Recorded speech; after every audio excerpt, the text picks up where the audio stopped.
رب ضارة نافعة. الجفاف يضرب قناة بنما. قناة بنما اللي يمر فيها 5% من حجم التجارة البحرية العالمية، بتعتمد في نظام عبورها على بحيرات.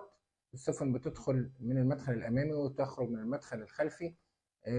وخلال عملية العبور دي لابد أن تمر في هذه البحيرات. البحيرات انخفضت فيها حجم الأمطار بنسبة 50%، وأصابها جفاف شديد جدا جدا.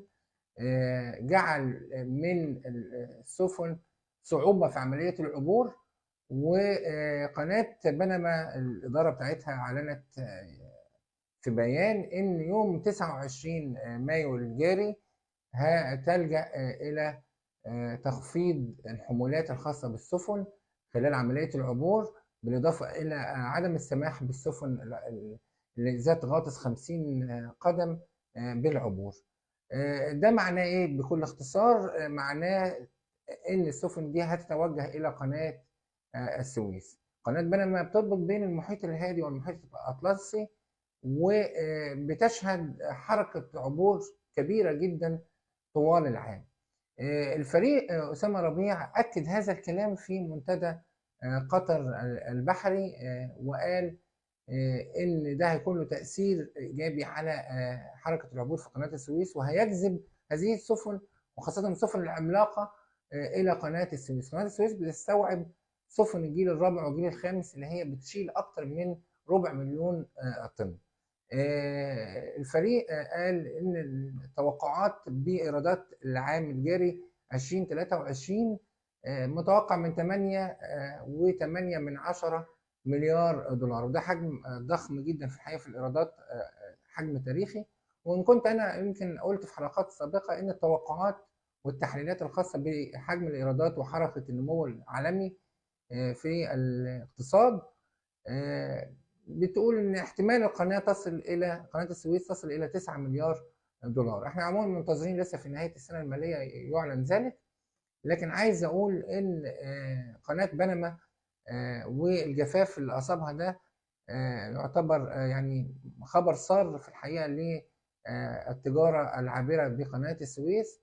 ولو افترضنا، او مش لو افترضنا كمان، ده الخبراء والمحللين الاقتصاديين في مجال النقل البحري بيقولوا احتمال قناة السويس تجذب من 2 إلى 3% من حجم التجارة العابرة بقناة بنما بسبب أزمة الجفاف، ولو استمرت هذه الأزمة.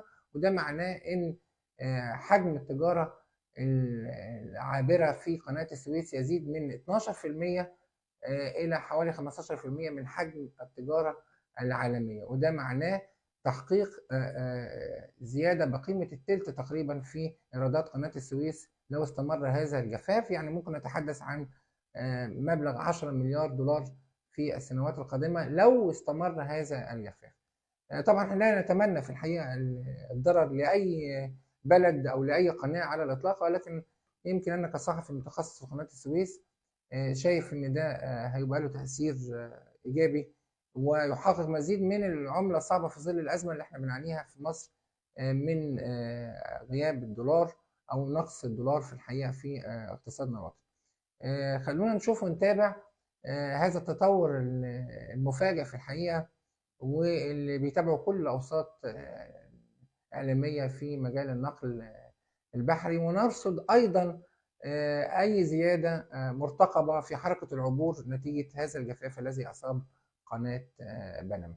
يمكن أنا أعرض لحضراتكم فيديو منذ بداية الحلقة على طريقة أو كيفية العبور في المجرى الملاحي لقناة بنما، وهي تعتبر معجزة هندسية في الحقيقة.